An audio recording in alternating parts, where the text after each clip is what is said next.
Pinnacle अस्पताल में अत्याधुनिक स्पाइन यूनिट का लॉन्च परम पूज्य गोस्वामी 108 वागीश कुमार महाराज जी के हाथों करवाया गया। मेडिकल क्षेत्र में क्रांति लाते हुए पिनाकल सुपर स्पेशलिटी अस्पताल पर आज endoscopic navigated spine surgery unit का भव्य प्रारंभ करवाया गया। तब इस दौरान परम पूज्य गोस्वामी 108 श्री वागीश कुमार महाराज जी विशेष तौर पर मौजूद रहे और उनकी ओर से वहां पर सभी को आशीर्वाद दिए गए।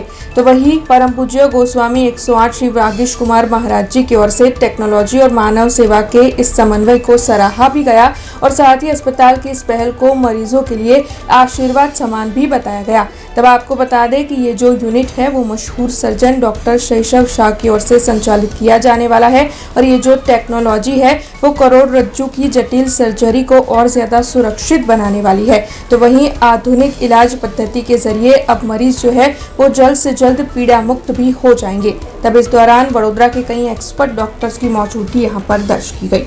कृष्णम वंदे जगद्गुरुम। आज खूब ज आनंदनो विषय है कि वडोदराना अलकापुरी विस्तारनी अंदर एक अभूतपूर्व हॉस्पिटल पिनेकलनो आज खूब सुंदर रीते कार्यक्रम अहींया चाली रह्यो छे अने स्पाइन माटेनी एक स्पेशल आखा गुजरात में प्रथम मशीन डॉक्टर शैशव भाई अहींया लाव्या छे। वडोदरावासीओ माटे एक बहु ज महत्वपूर्ण आ दिवस है। स्पाइन ए शरीरનું एक એવું અંગ છે કે જેનું ઓપરેશન કર્યા પછી વ્યક્તિએ જીવનમાં ઘણું બધું સાચવવાનું હોય અને આમાં ઓપરેશન વગર જે રીતે ઓપરેશન કરવાની જે પદ્ધતિ બતાવી છે ખરેખર બહુ જ અભૂતપૂર્વ ટેકનોલોજીનો આ સંગમ છે। હું doctor Shaishav Shah Pinnacle super speciality હોસ્પિટલમાં હું સ્પાઇન સર્જન છું અહીંયા વડોદરા ખાતે। અમે લોકો આ નવું મશીન લઈને આવ્યા છે જેમાં નેવિગેટેડ એન્ડોસ્કોપિક સ્પાઇન સર્જરી અમે લોકો કરીશું।